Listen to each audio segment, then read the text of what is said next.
So I, 25 female, met this guy, Will, 30, 5 months ago. He's really sweet and loving. He has a toddler with his baby mama, 27. The problem I have is that whenever we plan on going out on a date, Will's baby mama would call and demand he take their son to stay with him. They never married, so there's no legal custody arrangement in place. Every time we planned to go out, she'd call and demand that Will come to pick their son up to stay with him for hours, resulting in our plans being canceled. I told him his baby mama has been doing this deliberately. He said he noticed too, but cannot tell her no, because if he refuses to take their son, she'll not allow him to see him for a whole month as a punishment.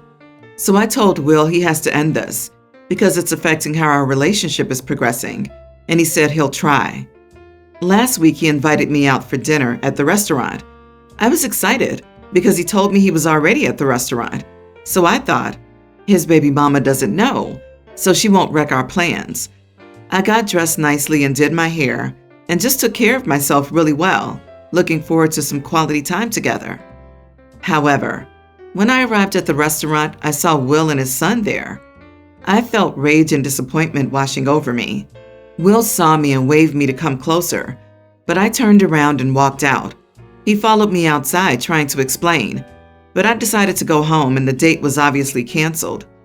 Later he texted, explaining that his baby mama did it again. He said he didn't know how she figured out we were going out and demanded he takes their son for the night. He said he didn't want to be punished, but neither wanted to cancel our date, so he brought his son to the restaurant, and I was wrong to turn around and walk out. I told him I was sick of this woman dictating our life and being intentionally hurtful, but he said I ruined our night after he tried to compromise, and he didn't appreciate that. Maybe I did, but I just wanted a quiet dinner for us both, and I'm disappointed that he once again let his baby mama bully him into doing what she wanted. But am I the idiot? Not the idiot, but just because they weren't married doesn't mean he shouldn't have a custody order, and it seems he needs one because he lets his baby mama run his life. He needs to file for custody, but maybe he hasn't because he doesn't want to pay child support. Do you really want a relationship with someone who didn't know he can get a court order requiring her to allow him to see his children, who didn't work on purpose because he's avoiding child support? Never choose a weak person to build a life with. He should have put a custody plan in place long ago. Exactly. Not paying child support has to be the real reason why he hasn't fought for custody. OP, I am guessing that Will is leaning on you to play nice because he thinks you're more reasonable and easier to push over than his ex. Stick to your boundaries. Clearly, the situation isn't that bad for him. Don't enable him. This is not normal. Don't let him manipulate you. I'm really concerned he seems to share his everyday activities with his ex. How would she otherwise know you have a date? If he can't speak up for himself and tell his ex no, then he's not ready for a new relationship. Also, you can arrange custody plans without being married, and I suggest he gets one fixed soon, so she just can't withhold the kid as she wants. There is really no excuse. He just doesn't bother. Everyone's the idiot here. I don't know the situation with his ex, but he needs to get custody rights, not custody whims. That being said, there may be external circumstances that put all the power in her control. It's his kid. You're dating a guy with a kid. The kid comes first. Don't date a guy with a kid if you don't like that. It would be a bigger red flag if he wasn't putting his kid first. Blended families are hard. The boyfriend appears to be trying his hardest to be a present parent. He just needs to formalize it, so the bio mom isn't controlling access to his child and his life. I recently moved to another team with the company I've worked with for the last 2.5 years. Before I got promoted, I had this week booked off to visit my sister and first niece, which was a big deal. I'm also in Canada, and this Monday is already a holiday as it's Family Day. The new team was informed, but I could tell my new supervisor was annoyed by it.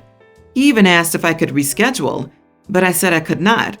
I already had to wait a month to meet my niece because my sister is cautious with visitors, and I wanted to help her and her husband and bond. My last workday was Monday, and I'm supposed to be back on Tuesday. Monday, when I got to the airport, I turned off my work phone. This week with my sister and little niece has been incredible, but extremely busy. I barely have been interested in checking my phone because of all the catching up and baby time and just relaxing. I had noticed a call from a number I didn't recognize on Wednesday, but I didn't think much of it.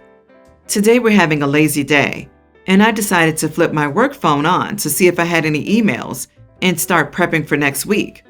Instead, I had 20 voicemails and hundreds of messages and emails, with over half of them being from my manager, demanding why I hadn't zoomed in for meetings and why I wasn't reachable.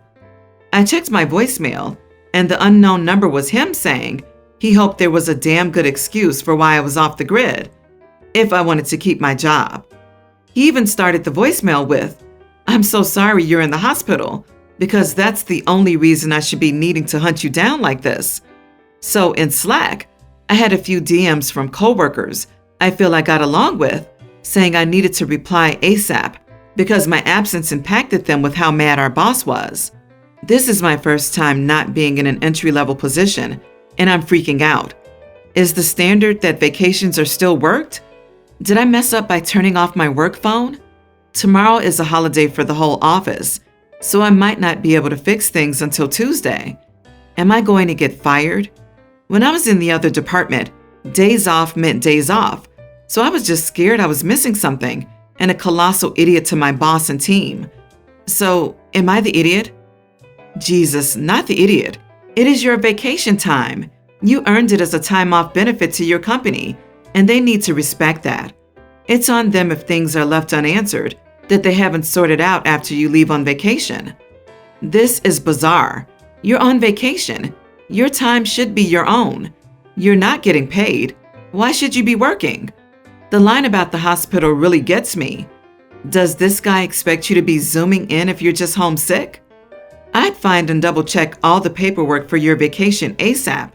This is fishy. That's borderline harassment. You were on approved vacation. He has no right to your time when you're off the clock. Having healthy work-life boundaries is essential for you, but also for the company to avoid losing employees to burnout. Address with HR directly, avoid conflict with your boss, and keep as much communication with your boss as possible in writing to have the proof as needed to support any claims. Having proof in writing is very important indeed, and have a backup on, for example, your phone of the voicemail messages, in case you need a lawyer to continue working there. But needing a lawyer would already be insane. Proof of every single message, voicemail, text, email, or otherwise is so important. This is inexcusable behavior from your supervisor, and I would be looking for a new job because this is a sign that it might just get worse. My husband and I had triplets, all boys, 2 years after we got married, and they had some health issues. Because of that, my husband wanted me to quit my job and take care of our boys in our home. Since it was cheaper than paying for specialized childcare, I agreed. Our family lives in a row of townhomes, 6 homes in our building, that our landlord owned at the time. I was offered a job cleaning townhomes when a tenant moved out by our landlord. I asked my husband about it. He said he didn't care, but he didn't want it to interfere with my responsibilities at home. We also agreed that the money would be mine since it's a second job. We did this for 3 years. It grew into where I cleaned other places for my landlord. I just put the money into savings. My father-in-law died 2 years ago. When my husband received a check from his mom, I asked him about it. He got angry and said that it was his money and any future inheritance would not be part of our family budget. My husband went on several trips with his brothers with the money. I was okay with that, although I was hurt he got angry when I asked about it. Last year, Grandpa died. I'm the only grandchild. My parents make good money, so his estate was left to me. I just transferred the money and rented out the farmland around his home. I did decide to keep his home since it is close to my parents' home. I live 4 hours away from them. I didn't talk to my husband about it since it was my inheritance. Then in January of this year, my landlord came to me and let me know he was selling the townhomes I live in. With costs rising around us, I was worried about it. It would have a significant impact on our family budget. Things worked out. to where I could use my inheritance combined with what I had saved from working and buy the building. My husband came to me and told me that he wanted to deposit part of the rental income from the other townhomes into our family account, allowing more spending money for fun. I reminded him of our agreements and the reality that we no longer have a rent payment. We ended up in a fight. He's saying that I'm being an idiot for not sharing the money coming in. Am I? Why are you married to this greedy hypocrite? His money is his, and how dare you even ask about it? But your money is for both of you, and how dare you not want to share? Girl, what? Did he stick you with caring for 3 babies with health issues and the house? Not the idiot, but wow, this guy has some audacity. Greed and selfishness? This is wild. OP, not the idiot. And you have a huge husband problem. I think you should talk to a lawyer.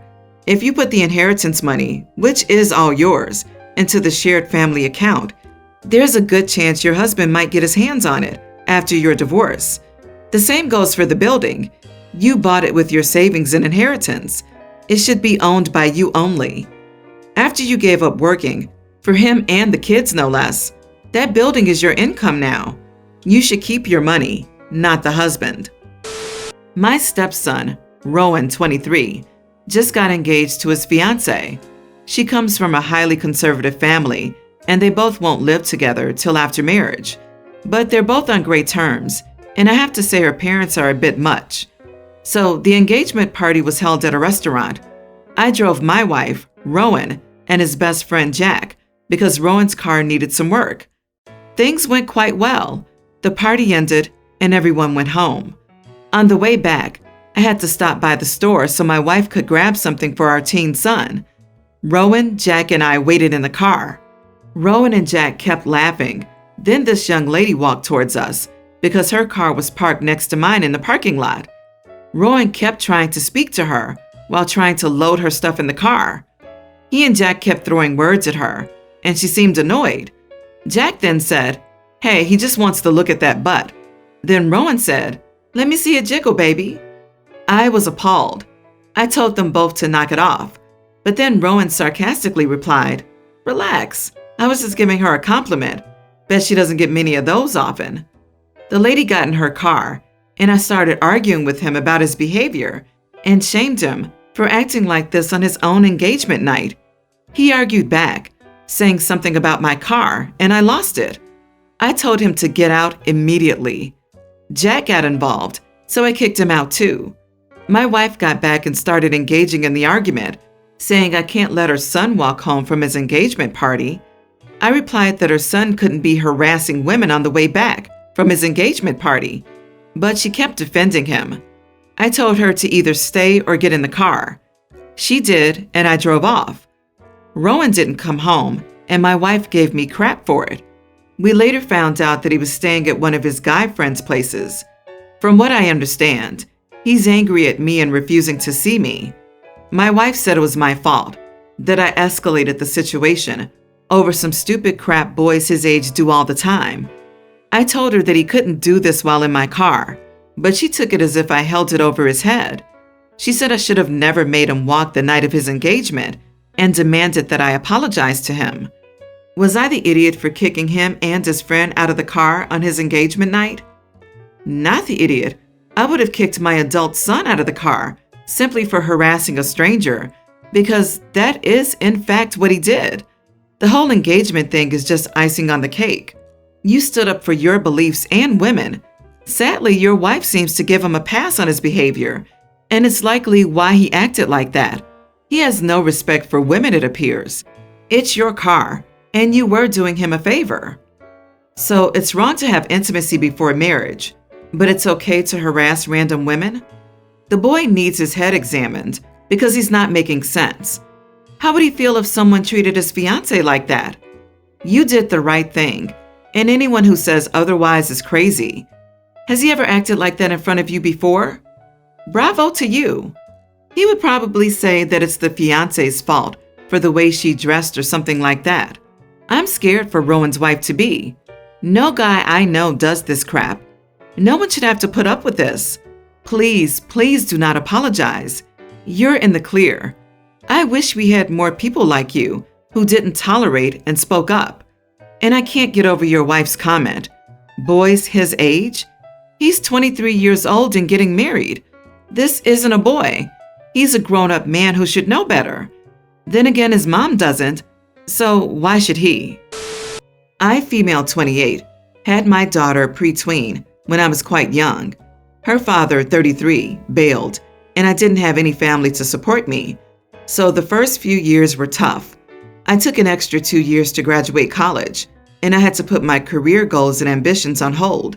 Now, I don't regret any of this, and I love my daughter, but I wasn't able to give her the life I wanted her to have in the first few years. Through some miracle of luck, I was able to get her into an amazing private school in our city with almost full coverage of financial aid. While there were some out-of-pocket costs, plus after-school care costs, I wanted to set my daughter up for success and saw this as one way. She has been at this school her whole school life and loves it. Last year, her father moved to the city we lived in and reached out. He said he wanted to be a part of her life and didn't want to miss out on any more moments. We initially tried to handle things together without the courts, but he was unhappy about the slow progress and decided to take me to court for visitation. He asked for 50-50 custody and was awarded it, but now has to pay child support, including school tuition, which has led to this issue. He initially agreed to pay for private education in court. Because her father makes a great salary, our financial aid is no longer eligible and now only a fraction of what we previously had. This was taken into consideration during our custody case, and her father now has to pay 70% of the yearly tuition based on our income ratio and other factors. This worked out for a while until last month, when he reached out and brought up enrolling her into the public school system. I asked why, and he told me that since we were both parents, we both got a say in making decisions for her. He claims that since I made the decision to enroll her before he was around, now that he's involved, it should be reevaluated together, parent to parent. I told him that with all the changes she's experienced in the past year, keeping this one constant in her life is only beneficial and supported by her therapist and other support systems. I told him if he was unhappy with the arrangement, he could take it up with the courts, but I wasn't going to do it parent to parent. He called me difficult, but when I asked if it was for financial reasons, he said no, and it was about making decisions together. He chose not to pursue it in court, but when she returned from her father's last week, she was on the verge of tears and asked me if she would have to move schools. Am I the idiot for sending my daughter to a private school, even though her father doesn't want me to? Not the idiot, and honestly, shocked he got 50-50 custody when he was entirely absent for so many years. What was the judge thinking? She has basically never met this man, and then all of a sudden when she's this age, she has to spend half the time at his house? Honestly, that's very, very traumatic. And now he's trying to switch schools? Stand your ground, OP. You're an amazing mother who has tried to do nothing but the best for your daughter. I think that Dad is now trying to assert some authority in a decision made years ago for your daughter's benefit. He was a little to no show up until recently, and I wholeheartedly agree with you keeping her at that school. She clearly loves it there. And more importantly, she's going to get a bloody good education. Dad is the idiot for oh so many reasons other than the schooling. He left his daughter and came back when it was comfortable for him. He took you to court because he has rights. You did well in sending your daughter to the best available school. Appeal the 50-50 custody ruling. Push for full custody. Your daughter coming home in tears and asking if she has to change schools is more than enough reason. If your daughter has the stomach for it, allow her to testify about these events.